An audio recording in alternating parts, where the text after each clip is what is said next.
خودکشی یا قتل، قسط نمبر 1، ملک صفدر حیات ناول۔ اس روز سورج گویا سوا نیزے پر اتر آیا تھا۔ چاروں طرف چلچلاتی دھوپ پھیلی ہوئی تھی۔ دن کے آغاز سے ہی آسمان نے آگ برسانا شروع کر دی تھی۔ زمین تپ کر تانبا بن چکی تھی۔ ہوا بھی صبح سے ہی بند تھی۔ حبس اور گھٹن نے ہر ذی روح کا ناک میں دم کر رکھا تھا۔ میں نے جس وقت تھانے میں قدم رکھا، گھڑی 10 بجا رہی تھی۔ تھانے کا پورا عملہ حاضر تھا اور اپنے فرائض پوری تندہی سے انجام دے رہا تھا۔ میں پسینے میں شرابور اپنے دفتر میں جا بیٹھا۔ فوراً ہی ایک کانسٹیبل نے مٹکے میں سے ٹھنڈے پانی کا ایک گلاس لا کر میری میز پر رکھ دیا اور جانے سے پہلے چھت والے پنکھے کی رفتار بڑھا دی اور باہر نکل گیا۔ میں نے نیم دراز ہو کر کرسی کی پشت سے ٹیک لگا لی اور آنکھیں بند کر لیں۔ ابھی پوری طرح پسینہ خشک بھی نہیں ہو پایا تھا کہ حوالدار کرمداد نے اندر آ کر اطلاع دی کہ ادھر ساتھ والے محلے میں ایک عورت جل کر مر گئی ہے۔ میں فوراً سنبھل کر بیٹھ گیا اور پوچھا، یہ کب کی بات ہے؟ حوالدار نے بتایا کہ ہمیں تھوڑی دیر پہلے پتہ چلا ہے جناب۔ اطلاع دینے والا بندہ باہر برآمدے میں بیٹھا ہے۔ میں نے پوچھا، کوئی کارروائی ہوئی ہے؟ حوالدار نے کہا، بس جی آپ کا انتظار ہو رہا تھا جناب۔ میں نے فوراً باہر بیٹھے ہوئے بندے کو اندر اپنے دفتر میں بلایا۔ وہ 30-32 سال کا شخص تھا۔ اس نے اپنا نام سجاول بتایا۔ آگ اس کے پڑوس کے گھر میں لگی تھی۔ میں نے اس سے 2-4 ضروری سوالات کیے اور حوالدار کرمداد کو ساتھ لے کر وہ کنواں پر پہنچ گیا۔ آگ گھر کے باورچی خانے میں لگی تھی اور جل کر مرنے والی عورت کا نام راحت تھا۔ اس وقت تک محلے داروں نے آگ پر قابو پا لیا تھا اور راحت کی جلی ہوئی لاش گھر کے صحن میں چادر سے ڈھکی ہوئی پڑی تھی۔ میں نے چادر اٹھا کر دیکھا تو ایک جھرجھری لے کر رہ گیا۔ راحت کا پورا بدن سیاہ کباب کی طرح بھن چکا تھا۔ خاص طور پر اس کے چہرے کی بہت بری حالت تھی۔ وہ اس قدر مسخ چکا تھا کہ دیکھ کر خوف آتا تھا۔ میں نے لاش کو چادر سے ڈھک دیا اور مکان کا جائزہ لینے لگا۔ وہ تقریباً 5 مرلے اراضی پر بنا ایک درمیانے درجے کا مکان تھا۔ مکان کے پچھلے حصے میں ایک جیسے 2 کمرے بنے ہوئے تھے۔ ان کمروں کے آگے 8 فٹ کا برآمدہ تھا، پھر کچا صحن تھا۔ صحن کی ایک دیوار کے ساتھ باورچی خانہ اور واش روم وغیرہ بنے ہوئے تھے۔ مکان کے اگلے حصے میں بیٹھک نما ایک بڑا کمرہ اور اس کے ساتھ ڈیوڑی بنی ہوئی تھی۔ آگ کو سب سے پہلے سجاول نے دیکھا تھا۔ وہ راحت کا ہمسایہ تھا اور وقوع کے وقت وہ اپنے گھر کی چھت پر موجود تھا۔ سجاول ایک آنکھ سے کانا تھا۔ اس نے اپنی چھت پر بہت سے کبوتر پال رکھے تھے، اس لیے سجاول کا زیادہ وقت چھت پر ہی گزرتا تھا۔ سجاول نے بتایا کہ میں حسب معمول اپنے کبوتروں کو دانہ ڈال رہا تھا کہ ساتھ والے گھر سے مجھے دھواں اٹھتا نظر آیا۔ پہلے تو میں نے اس کی طرف کوئی توجہ نہ دی، لیکن جب دھواں بادلوں کی شکل اختیار کرتا گیا تو میں نے مجبوراً اپنی چھت کے کنارے پر جا کر پڑوس کے صحن میں جھانکا تو میں سکتے میں آ گیا۔ پورا باورچی خانہ آگ کی لپیٹ میں تھا۔ میں نے فوراً نیچے گلی میں آ کر وہاں موجود لوگوں کو صورتحال سے آگاہ کیا۔ گھر کا بیرونی دروازہ کھلا ہوا تھا۔ میری بات سن کر کئی افراد ایک ساتھ گھر میں داخل ہو گئے۔ میں بھی ان کے ساتھ تھا۔ بڑی مشکلوں سے ہم نے آگ پر قابو پایا۔ باورچی خانے کا دروازہ باہر سے بند تھا۔ ہم نے دروازہ توڑ کر راحت کی جلی ہوئی لاش کو باہر نکالا اور پھر آپ کو اطلاع دینے تھانے آ گیا۔ سجاول نے اپنے مختصر بیان میں کئی سنسنی خیز انکشافات کیے تھے۔ میں بیک وقت کئی زاویوں سے سوچ رہا تھا۔ یہ نہ تو اتفاقیہ آتش زدگی تھی اور نہ ہی خودکشی کا کیس دکھائی دیتا تھا۔ اگر اتفاقیہ آگ لگی ہوتی تو راحت خاموشی سے جان نہ دے دیتی۔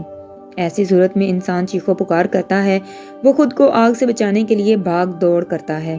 دوسرا مکان خودکشی کا ہو سکتا ہے، لیکن اس میں بھی یہ سوال پیدا ہوتا ہے کہ اگر واقعی ہی میں راحت نے خودکشی کے ارادے سے خود کو سپرد خاک کیا تھا تو پھر باورچی خانے کے دروازے کو باہر سے کنڈی کیوں لگی ہوئی تھی؟ یہ اتفاقی حادثے یا خودکشی سے زیادہ مجھے قتل کا کیس نظر آ رہا تھا۔ میں نے جائے وقوع کا پورا نقشہ تیار کیا اور موقع پر موجود افراد کے بیانات لینے کا سلسلہ شروع کیا۔ جس وقت باورچی خانے میں آگ لگی، اس وقت راحت کے سوا گھر میں کوئی فرد موجود نہیں تھا۔ پورے گھر میں انسانی گوشت کے جلنے کی سرانڈ پھیلی ہوئی تھی۔ وہاں پر کھڑے رہنا محال ہو رہا تھا۔ میں نے ناک پر رومال رکھ لیا اور باہر گلی میں جا بیٹھا۔ وہاں بیٹھ کر لوگوں کے بیانات لینے لگا۔ زیادہ تر افراد کا بیان ملتا جلتا تھا، جس میں میرے لیے کوئی خاص بات نہیں تھی۔ ان کے بیان کے مطابق اس گھر میں صرف 3 افراد تھے، راحت اور راحت کی بوڑھی ساس اور ایک ان کا کرایہ دار جس کا نام ماسٹر یونس تھا۔ راحت کی ساس فضل بی بی نے ماسٹر یونس کو اپنے گھر کی بیٹھک کرائے پر دے رکھی تھی۔ ماسٹر یونس کسی دوسرے علاقے کا رہنے والا تھا اور یہاں ایک کپڑے کی مل میں ملازمت کرتا تھا، جبکہ راحت کا شوہر سکندر علی گزشتہ 3 سالوں سے نوکری کے سلسلے میں سعودیہ میں مقیم تھا۔ سکندر علی شادی کے 2 ماہ بعد ہی بیرون ملک چلا گیا تھا اور ابھی 2 روز پہلے ہی واپس اپنے گھر آیا تھا۔ سکندر علی اور اس کی بوڑھی ماں کی غیر موجودگی کے بارے میں کسی نے کوئی یقینی بات نہ بتائی۔ ایک شخص نے خیال ظاہر کیا کہ ہو سکتا ہے سکندر علی اپنی بوڑھی ماں کو ہسپتال لے کر گیا ہو۔ فضل بی بی کو آنکھوں میں تکلیف تھی۔ میری نظر میں سجاول سب سے اہم گواہ تھا۔ میں نے سب کو فارغ کر کے سجاول کو بلا لیا۔ وہ دونوں ہاتھ جوڑ کر میرے سامنے کھڑا ہو گیا۔ میں نے اس سے کہا، سجاول، کیا تم جانتے ہو کہ حقائق کو چھپانے اور غلط بیانی کرنے کی کیا سزا ہوتی ہے؟ وہ رونے والے انداز میں بولا، میں کوئی غلط بیانی نہیں کی سرکار، اور نہ ہی کوئی بات چھپائی ہے۔ میں نے کہا کہ کیا تمہیں پتا تھا کہ راحت آج گھر میں اکیلی ہے؟ اس نے کہا، نہیں جی، میں دوسروں کے معاملات میں دخل نہیں دیتا۔ میں نے کہا، مجھے پتا چلا ہے کہ راحت کا گھر والا سکندر علی 2 دن پہلے ہی سعودیہ سے آیا ہے۔ سجاول فوراً بولا، ہاں جی ہاں، وہ ابھی پرسوں ہی تو آیا ہے۔ میں نے کہا، تم مجھے یہ بتاؤ یہ سکندر علی کیسا آدمی ہے؟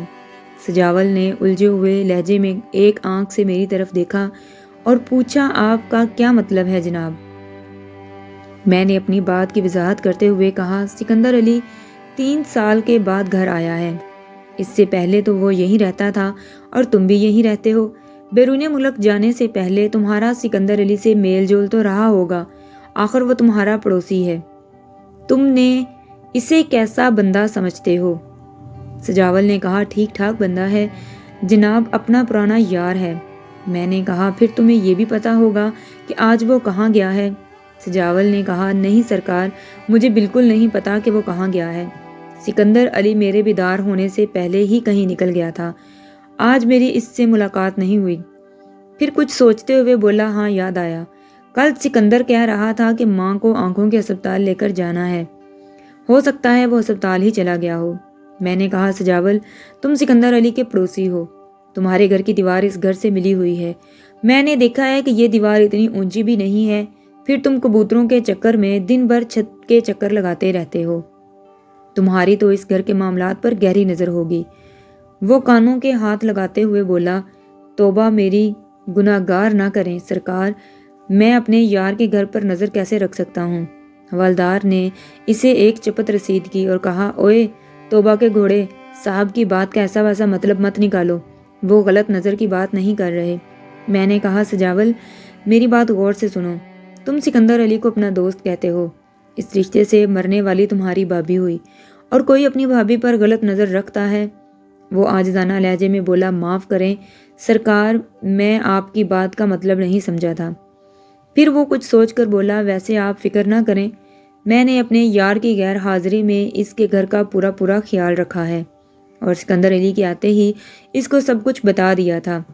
میں نے اسے ڈانٹتے ہوئے کہا، اوئے کیا بجھارتیں ڈال رہے ہو، کھل کر بتاؤ تم نے سکندر علی کو کیا بتا دیا ہے؟